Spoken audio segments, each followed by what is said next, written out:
উইকেটে হার্দিক পান্ডিয়া যখন আসবেন তখন আর কোনো প্রশ্ন থাকে না। তিনি আছেন, অর্থাৎ দলের চাহিদা পূর্ণ হবে। উইকেটে আসবেন, প্রতিপক্ষ দেখবেন, দলের চাহিদা বুঝবেন, ব্যাস। তারপর হার্দিক পান্ডিয়া সেটাই করবেন যেটা তিনি ভালো পারেন। হার্দিক পান্ডিয়াকে সেভাবেই তৈরি করেছে Bharat. Hardik Pandya is a best. তিনি তাই বিরাট কোহলির সেঞ্চুরি হবে কিনা সেটা দেখবেন না কে কি ভাবছেন, কারণ বেস্ট হিসেবে যাকে গড়ে তোলা হয়েছে তার মধ্যে কি আর আবেগ অনুভূতি থাকে? হার্দিক পান্ডিয়ার মধ্যেও সেটা নেই, তাই তিনি অনন্য।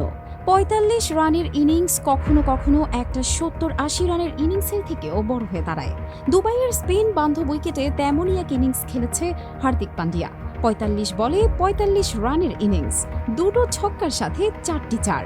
ভারত নিউজিল্যান্ডের সামনে ২৫০-এর লক্ষ্য দিয়েছে।